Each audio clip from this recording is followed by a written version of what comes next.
Hi, everyone. Welcome to What the F is Going On in Latin America, Code Pink's weekly YouTube broadcast of hot news out of Latin America and the Caribbean. This week, I am proud to be in conversation with activist, academic, journalist, and my friend, Roberto Lovato, whose memoir, Unforgetting, a memoir of family, migration, gangs, and revolution in the Americas, was released on September 1. Welcome, Roberto. I'm so pleased to be in conversation with you today. Great to see you through this medium, Terry. So when I first approached you about doing this conversation, we talked about how we want to focus the conversation today, and there's so many angles and so many themes that you present in this book, and I just want to show the audience this is the new book.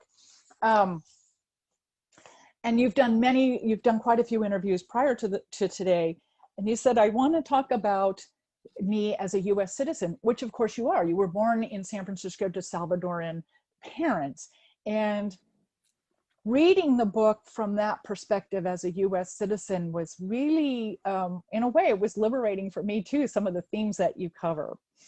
So one of the things that really hit me with this is when you talk about getting your papers, and we'll back up for the audience as to how you got to Salvador and needed a new cedula, et cetera.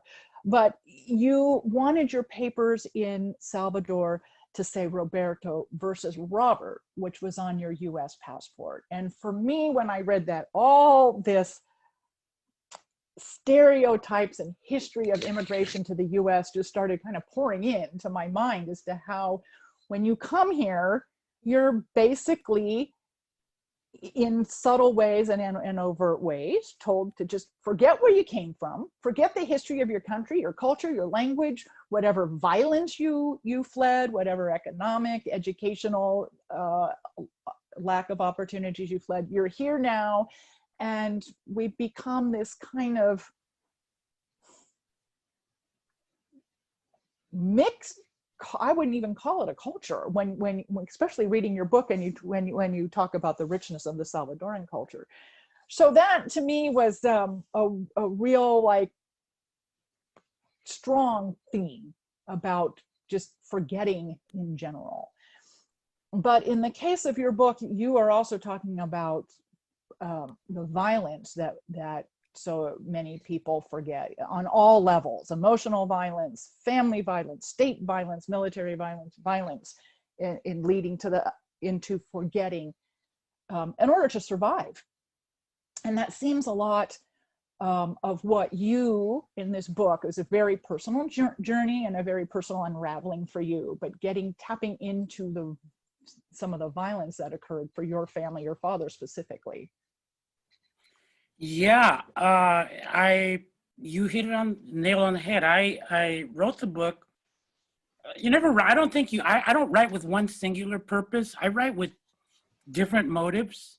One of my major motives for writing Unforgetting was to simply get my story down on paper that I've witnessed over the last, especially 30 years of my life, with the relationship between El Salvador and the United States. It's obviously a personal story, and tells the story of family secrets. But it's also about the secrets of nations, nations like El Salvador, nations like the United States, and the way that these secrets can often have violent effects. I mean, if you look at, for example, in the beginning of the book, I have a quote by a great theorist of nations, Ernest Renan, and he basically says that forgetting is at the core and at the beginning of nations. It's a fundamental part of it. Or the way I like to say is, if you look under the hood of any nation, you're going to find the bones and bodies of indigenous people and others slaughtered to create these ideas. And so, nations like progress are very genocidal concepts that have material effects. And so the material effects trickle downward through the family in what I call my SHI blank theory of state and family violence. And so my mission in the book is to link my experience of family to my experience of the states of El Salvador and the United States and the violence between them. And so it's an underworld journey, if anything. You know, I go into the underworld journey of my family history, my father's history, which is very intense in terms of the kinds of violence that my family lived through in the 1930s in El Salvador during the age of La Matanza, when the Salvadoran government killed something on the order of 10 to 30,000 people, we don't know, in a matter of weeks, in one of the most singularly violent episodes in world history as far as the numbers of people killed per day, per month, per week in a concentrated space, according to scholars at Oxford that I've interviewed.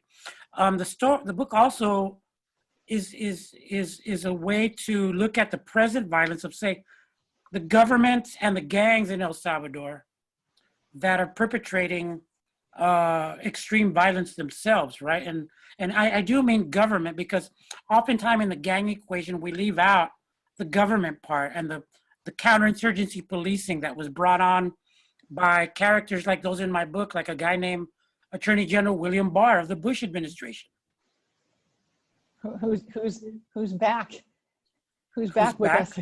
And talking about gangs again. He talked about gangs, and he deployed massive FBI resources to begin the quote unquote gang war that we now know in the United States in the 1990s after the LA riots. He's now back and with after Trump. Prop 187 here in California. Yeah. We were there.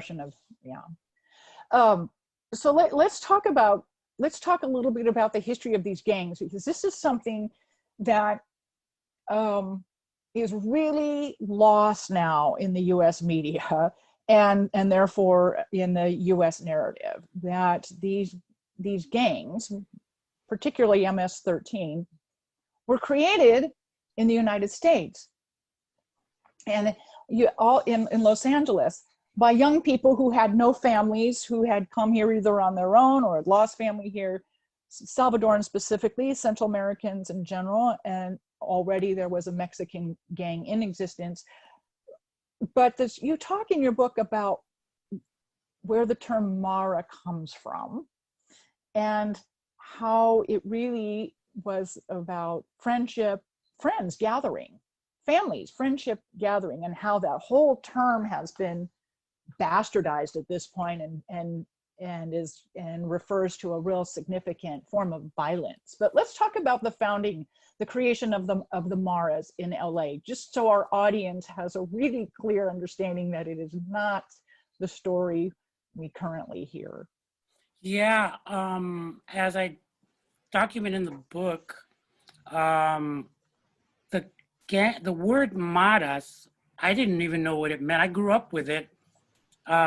Like in the 70s in El Salvador. I was visiting El Salvador, my family there, and people would call themselves La Mara, which was basically group of friends hanging out on a corner playing soccer or playing chibolas or different games, hide and seek, and it was La Mara.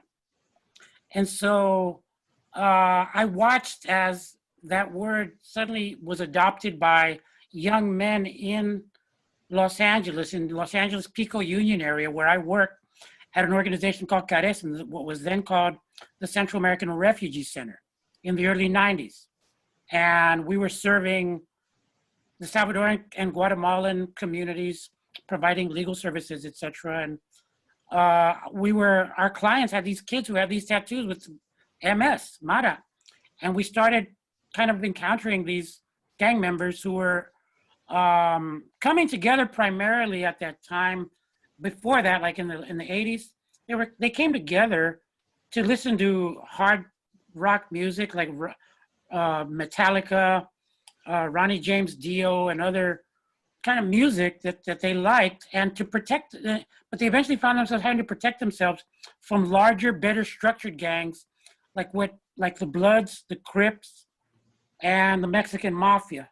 And so they had to start buying, getting more formal and hardened to protect themselves in this environment, and to name themselves, they call themselves Mara. They took the word friend and applied it to them because they were friends who would listen to rock music. Eventually, though, that word has come to mean the heart of darkness, evil, quote unquote, to everybody from the Obama administration, who spent a lot of money researching and trying to help create this image of the evil, quote unquote, gang member, or now the Trump administration, the Pentagon, the US Southern Command, a number of scholars that I've been tracking over the years who have kind of made an industry out of the creation of enemies, you know, that justify militarism in Latin America, drug war in Latin America, and drug war and police militarism here. And now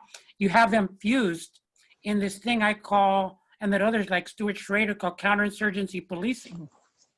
So, you know, as you'll know in the book, I track and I show the way that the Maras were used as a justification for this counterinsurgency policing that was brought by Salvadoran U.S.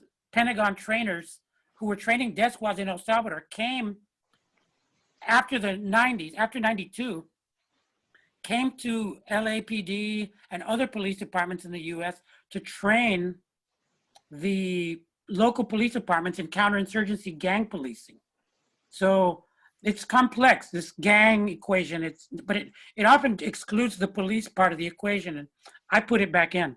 Yeah, it's a really important variable, and again, it's a very violent variable in this whole physical enforcement of a whole legal paradigm, and a whole national paradigm of who and what I would say the United States is. You know, when we first talked about having this conversation, I had thrown out, I'd like to talk about how those of us in the States are now seeing US foreign policy coming home and of influencing domestic policy. But I would now say, having read your book twice now, that it really is about US domestic policy being exported, that violent expansion of the US, as you said earlier, the genocide of an entire race of people, is something that is part of US history that is rarely talked about, certainly not to the extent of the violence and heinous act that it was. But that's used, you know, and then you go in to talk about this in 1932 El Salvador, but it had already happened here in the States. And so to me, it's almost like we're seeing, I think I really had it backward when, for myself, thinking about US foreign policy coming home and talking to you and reading your book, it really is more of an exporting of US violence, which you in the later in your book, you know, say is necessary for all empires to expand. And it really hit me very hard to frame it that way. And I believe it's more accurate. Yeah, it's a complicated culture of violence that is part of the core functioning of states, right? One of the things that defines a state is the control of violence, right? According to political scientists and those that are into that. I think that, yeah, it is an exporting, but I prefer to talk about circuits. Because if you look at El Salvador, right, you have US trainers from the Pentagon going and training the Atlacat battalion that wiped out 1,000 people in December 1981. Half of those people were children under 12. Half of those children under 12 were under 6. I've seen the bones of those kids. I've spoken to people that have witnessed similar massacres. I was there when some of those massacres were happening in the later part of the war. And so, you know, I come back from El Salvador to Los Angeles and I see the LAPD starting to get, like, you remember Adam 12? I don't know if you're... Yes. You know, their uniforms used to be really thin. Right. And, yeah. and I start noticing... shirts and button-down shirts, really thin, and suddenly the police uniforms started getting puffier to the point of the RoboCop uniforms that we have now, right? Pretty soon they're going to be so puffed up beyond RoboCop, they're going to be like those inflated, in the Macy's parade. What do you call them? The balloons. Yeah, the inflated giant balloons. Right. So militarized, because that's what they are. The inflation is a reflection of militarism of U.S. policing. And so when those Pentagon trainers came from El Salvador from training the Atlas Cop Battalion and the death squads, they came to the United States to start training the police.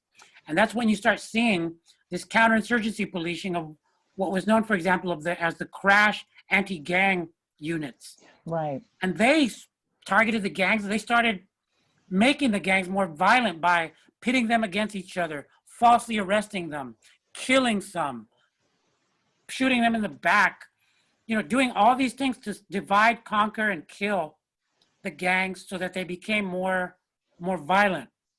And my book is a personal telling of of having witnessed all these different circuits. Because then, remember, those police in LAPD went to train El Salvador in some cases in the post-war era of the gangs in El Salvador. So you have the U.S. gang structures being born with the help of William Barr, and then you have William Barr sending U.S.-style policing to fight U.S.-style gangs.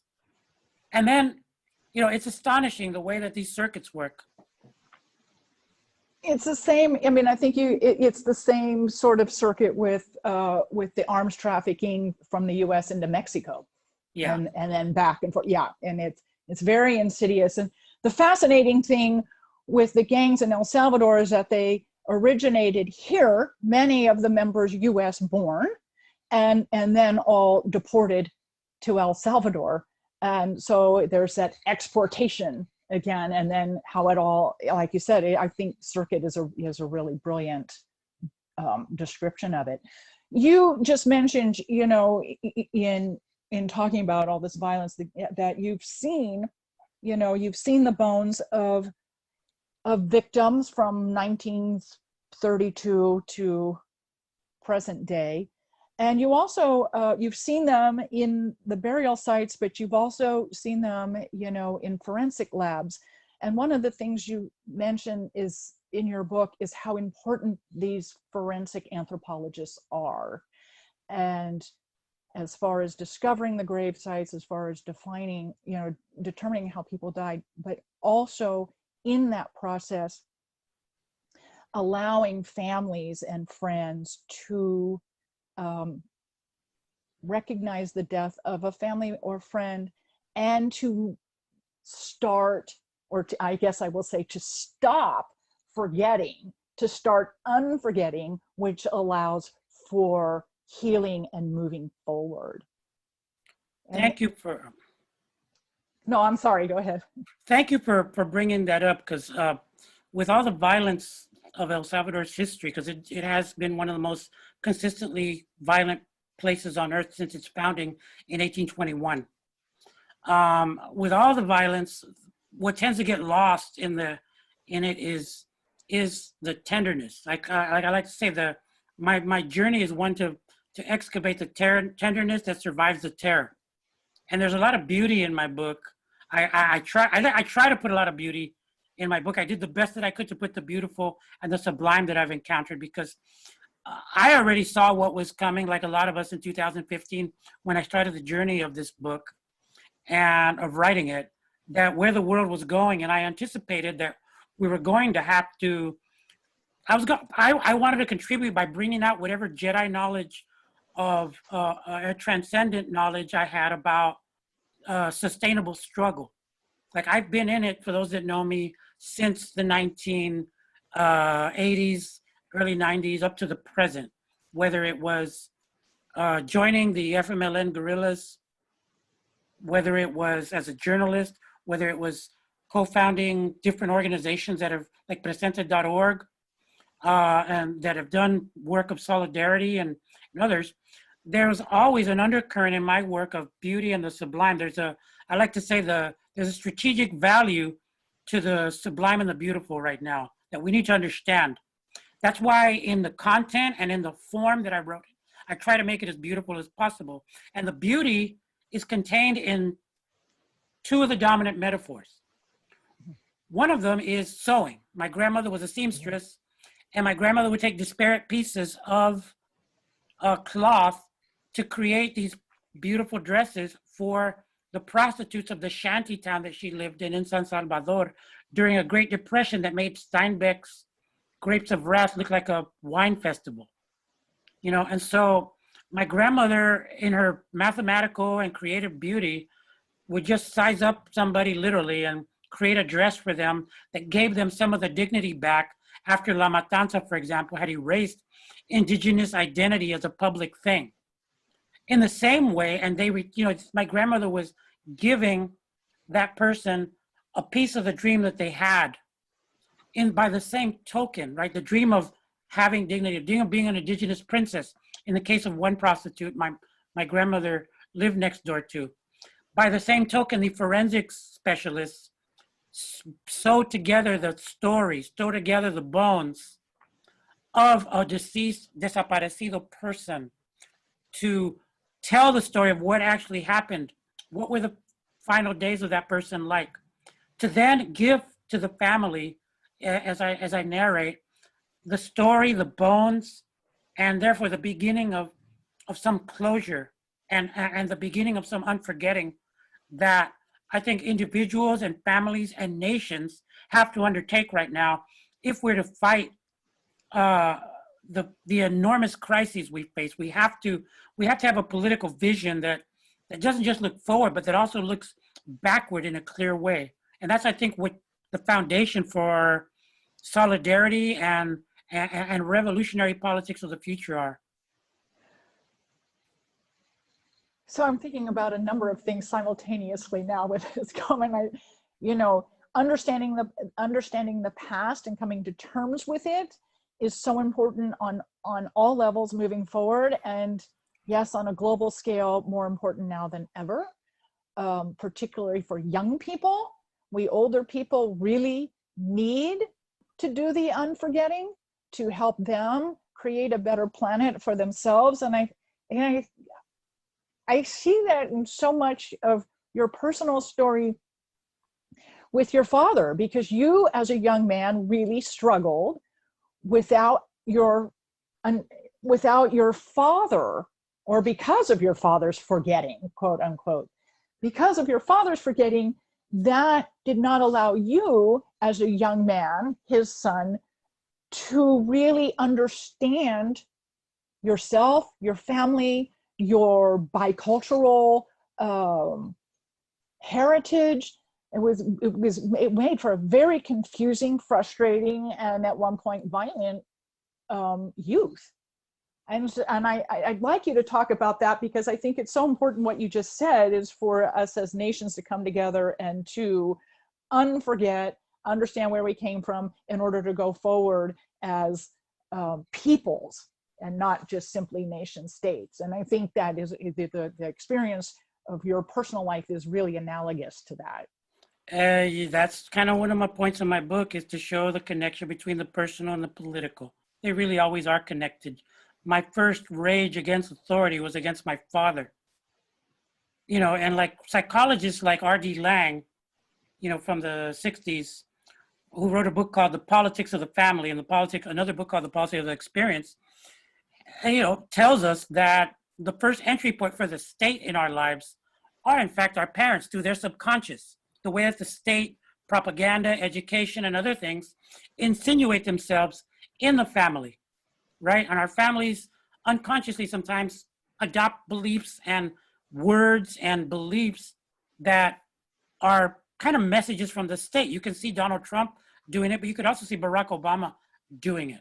They're just different forms of the same thing. And so I was aware of this, and I wanted to kind of show in my own example the way that I led this kind of crazy life and doing things that I didn't know why I did them, you know, whether it was becoming, you know, a violent kid and, you know, engaging in criminal activity or joining the FMLN. I didn't know why I did it. I just knew that I wanted to do that.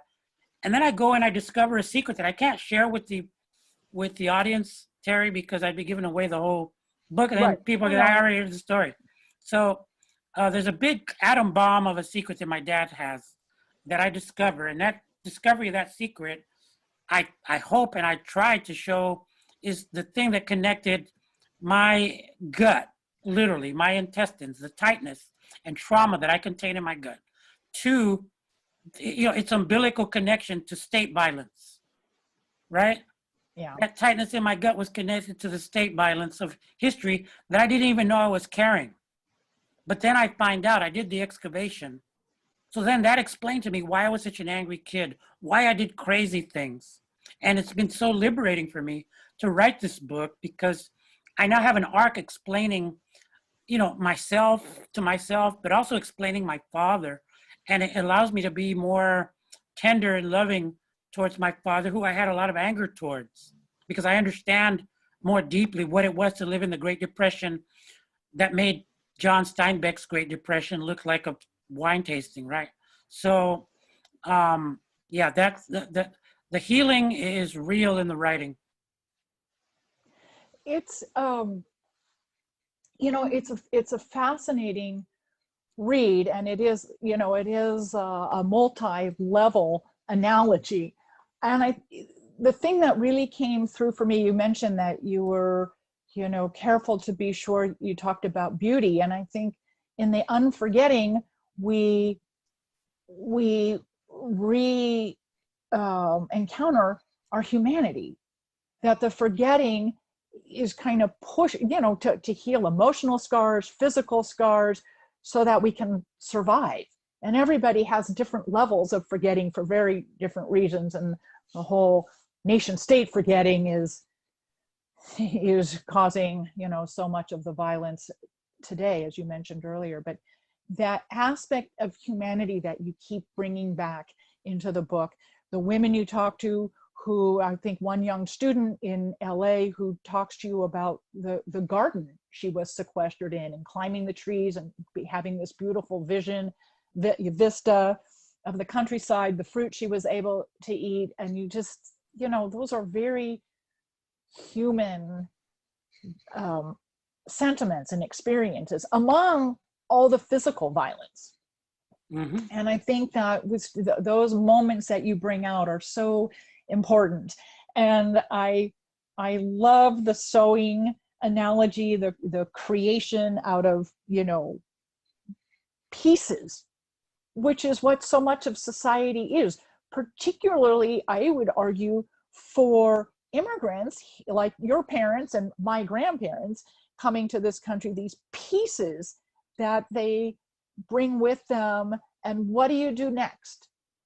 And your grandmother made beautiful dresses out of remnants.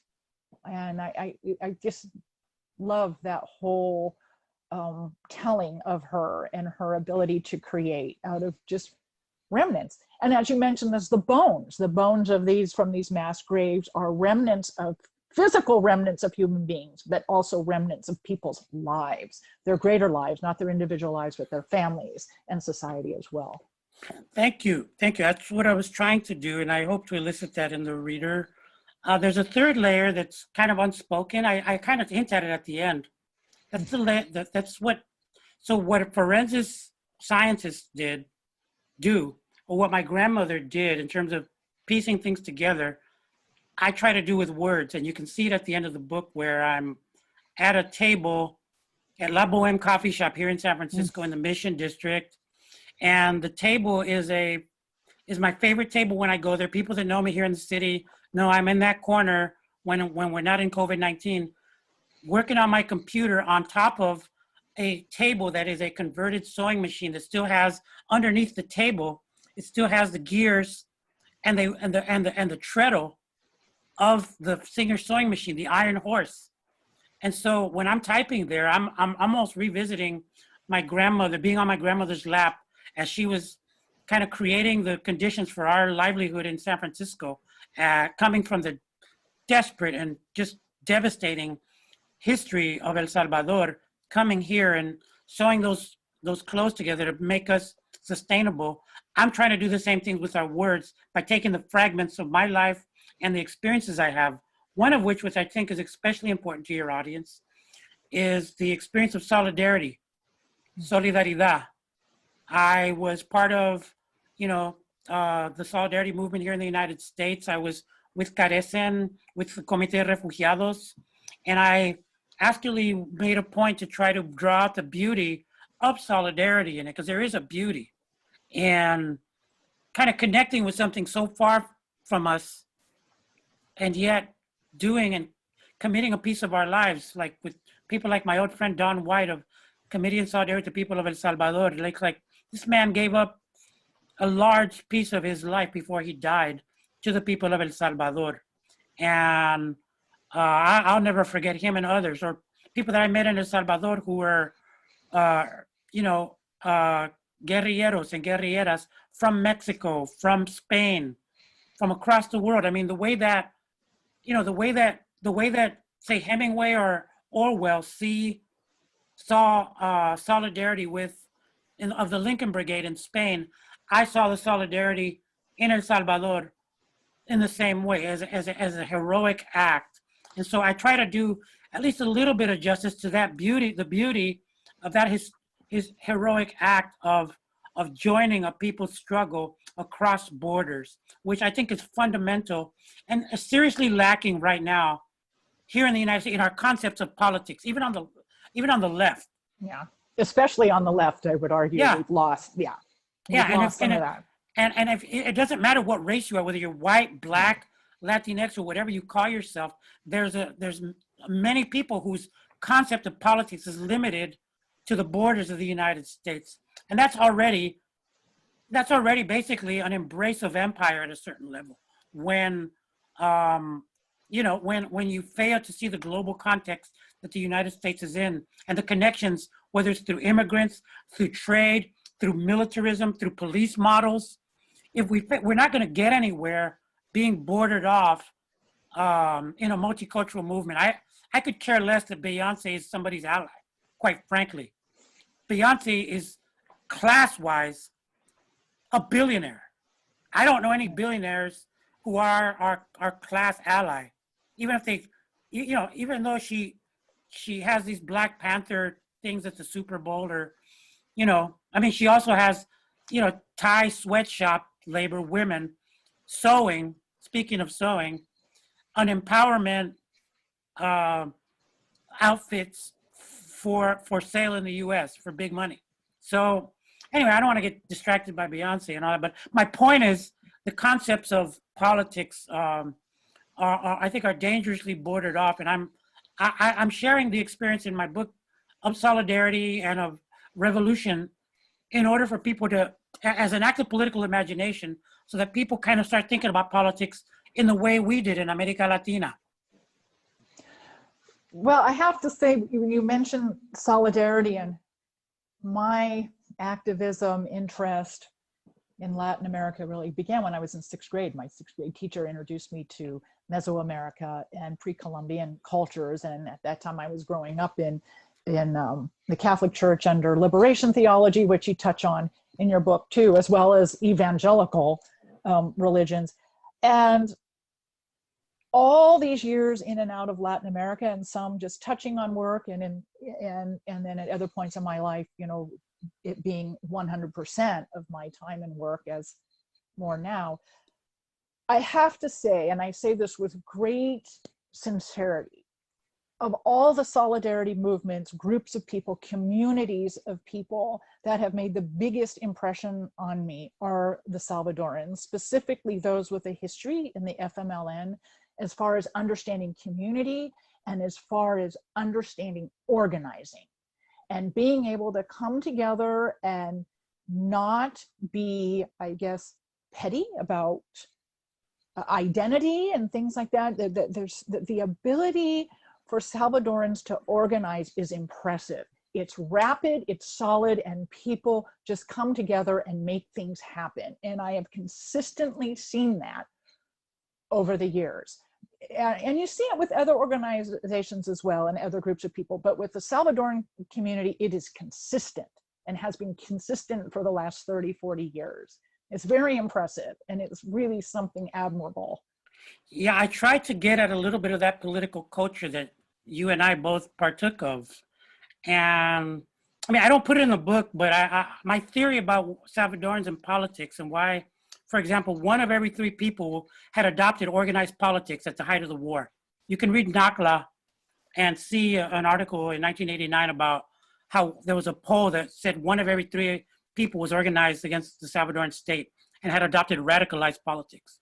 That has to do with some things like the density of El Salvador, very tightly, small population. You also have like La Matanza creating, sadly, a more homogenous culture so that you don't have the organizing issues that you have in a place like Guatemala, where you have to organize across different, a broader expanse of geography and a broader expanse of languages, for example. Yeah. Right? You have all these different Maya Quiché, Maya Canjobal, different identities. Thankfully, thank goodness. I wish El Salvador had more indigenous identity than it does, but it's been forced to go underground. And so for different reasons, yeah, that I bring that into the book to show the spirit of the matter that made Salvadoran organizing one of the most thrilling experiences for many of us, to the point where the CIA, for example, said that Salvadoran opposition and people's movement was one of the most effective people's movement in the Americas in the 20th century. And so I try to, in between the lines, I'm doing my best to show whatever Jedi knowledge of revolutionary kind of organizing and spirit I could amass. But I do it through telling the story of actual people who were revolutionaries and what they taught people like me. So I'm thinking about several things simultaneously. You mentioned, the Salvadoran culture being more homogenous since 1932, and that being part of the ability to organize, unlike a lot of the cultural diversity in Guatemala. And when I was reading your book, you have so many synonyms you use for forgetting. And one of the things that I've heard over and over again in Guatemala, specifically since the Maya people were given genocide status by the UN, and how they were able to, after the attempt to completely exterminate them in the 80s, they talk about memory, which I think is, their historical memory, and not, they had to get to a place as a people, the Maya people, where they could start talking about what happened to them. Their women specifically, get the men talking about what happened to the women in their culture, before they had to do this memory, before they could actually admit the genocide and then petition for that status from the UN. And I just think that's just one more heinous example of what people suffer. But what has to be done first, that unburying, that excavating, unburying, that unforgetting, that has to be done in order to heal and move forward. Absolutely. I wish I had the time to do another book on Guatemala. I think we have writers like Hector Tovar and writers in Guatemala who are far better equipped than I am to tell that story, as there are Salvadoreña and other writers. Actually, I want to make that point too, is that, mine is just one story. And one of my motives for writing this was to demonstrate, in fact, that Salvadorans and Central Americans in the United States have the ability to tell as compelling and powerful a Salvadoran and Central American story as non-Salvadoran and non-Central American writers in the US have won prizes for. I'm not criticizing any of those writers, but the fact is, you can look in your bookshelf. You don't have any books about Central Americans, nonfiction. This is the first nonfiction book by a US Central American about Central Americans, published by a major Big Five publisher, Harper Collins. And so we've been here since the 19th century, and in large numbers since, the 1950s. And so there are reasons that we haven't been afforded the space to tell our own stories, including, for example, the fact that 1% of books in the United States are Latinx books by Latinx authors. 1%. Wow. So, and we're within the margins, because you've got to remember the big groups in the Latinx space are Mexican, Chicano, Puerto Rican, and Dominican and Cuban, right? I mean, those are, in the literary sense, those are the ones that are recognized. And in the case of Mexicans, it's a colossal community that has no literary publication record in the US reflective of its numbers. And that's not the Mexican and Chicano's fault, that's the publishing industry fault, because most Mexicans are on this side of the Appalachians rather than on the other side in New York. So. See, I think, listening to you say this, I think that's all part of, of the US nation state, quote unquote, forgetting. A good part of the Western United States was part of Mexico and Spain at one point in time. And so and there's that whole violent history as to how those, Texas in particular, how it, became, part of the United States. And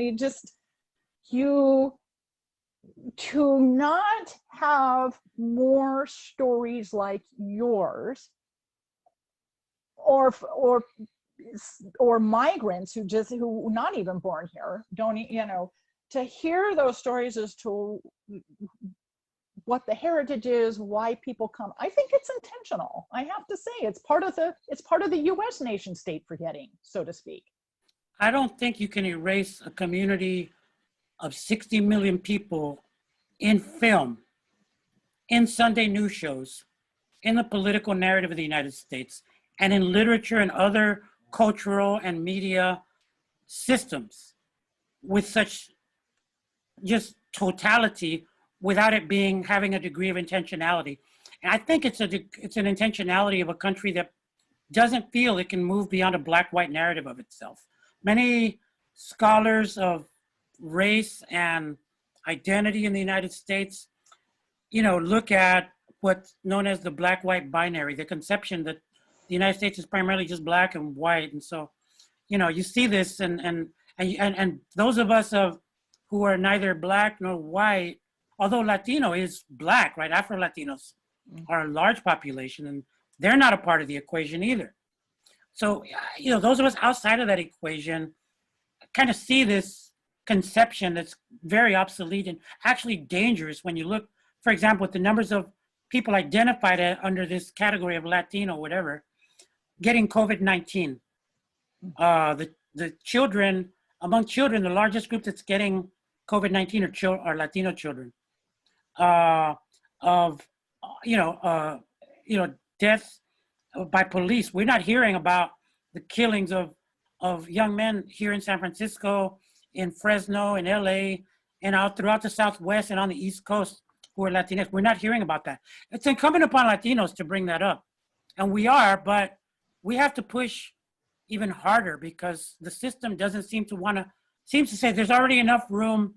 And God bless the Black community for leading the way to abolishing police and bringing our awareness of the prison system and of what's happening to Black bodies. But we're going to advocate for our own dead and our own youth too. Otherwise, they're going to be continued slaughtering our youth with impunity and with invisibility and forgetting. Yeah. Forgetting. And then we have more young people suffering, a childhood as you did, with the lack of understanding, with the lack of knowledge, with the lack of connecting any sort of continuum about your family, your culture, and yourself as an individual. That's exciting to me right now because I'm already getting responses from people who like yourself, have already read the book. I got these notes from these young Salvadorans and Central Americans, and they're on fire for this if only because they've never seen themselves on the written page in the English language. To read about themselves, they have to go read stories like Roque Dalton and Claribel Alegría and Latin American writing, but they have no stories except in smaller presses and hard to get to spaces like an anthology that I was a part of called The Wandering Song, which is great, but you have, it's out of print because it's sold out. So there's not a lot about us. So when these kids are seeing a major publisher with publishing a book that's about us, and coming out of the United States, written and by coming out of someone born here, about and us here, yes, it's a seminal moment, and that's not even saying if the writing's any good. I mean, I don't know. I'll let the critics be the judges. I'll let the reader. All I'll say is that I put el todo por el todo to make it as sublime and beautiful as I could, because I recognize, not just for those Salvadoran and Central American kids, but for those of us on the left, those of us in solidarity. I use my book as an example of what I call the strategic value of the sublime and the beautiful at a time of epic crisis right now. Like I said, we're not going to face what we're facing right now in the world, you know, whether it's Trump, economic decline, you know, of neoliberalism, the continuation of neoliberalism, the militarization of our inner cities, COVID-19. And then if we deal with that, then we're going to have to go toe-to-toe with climate change. So we're not going to Democrat, liberal, or progressive our way out of this. We're going to have to develop something of another order. And I think that other order has to include the spiritual power given to us by the sublime and the beautiful that makes for sustainability of struggle. It's a fantastic story, and I really I'm so happy that you wrote this, and I think that the message for all of us is really that you share is really, really profound. I mean, that your story as the analogy for all of us to move forward is so important and so profound. And I know, Roberto, I promised you 20-30 minutes today, and we've been talking for almost an hour, and I'm so thankful for that. Is there anything, I want to show the audience your book again. Can you see? Yeah. And read it and buy it, read it, and read it more than once, and then share it. Is there anything that that we should add to our conversation this morning before I let you go? You know, I would just add a big thank you to you and Code Pink, Terry, for your work. I've known you all for many years, and you've been with it. And you know, you the way you erase the border between femininity, feminism, and politics, and global politics at that, has been a gift to us all. I want to commend you for that and thank you, and especially with the work with America Latina that Medea and others have held. I also want to say that I just hope people understand my book is at its core a very hopeful book. It just takes a very underworld, stark, dark journey that I took so that you didn't have to tell this story. But I do it with the intent to bring out the tenderness that survives the terror, the stuff that's we're going to need for sustainable struggle. And I guess a lot of folks are struggling right now to find their way in struggle and in just living. And I would ask people to read my book as it's my blueprint for how to survive an apocalyptic age.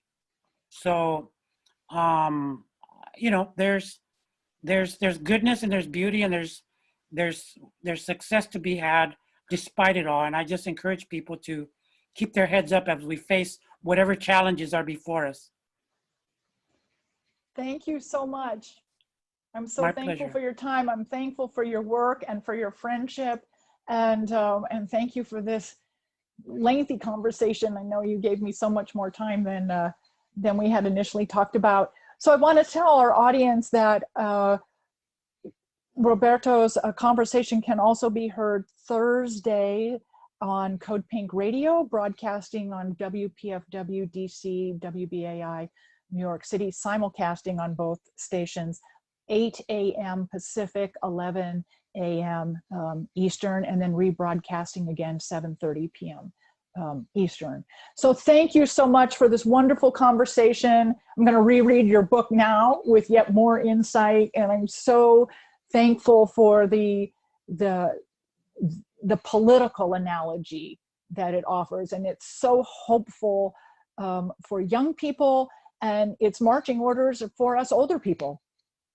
And I think that, you know, one of the things I'll just say real in closing, because you mentioned the underworld, and it makes me think of the responsibility of us older people, which indigenous cultures so understand, that older people are to leave the world better for the upcoming generations. And you talked about going into the underworld, into the dark space, but also you tell an indigenous story about that, and how the bones of the people in the soil are the fertilizer for the life above, so to speak.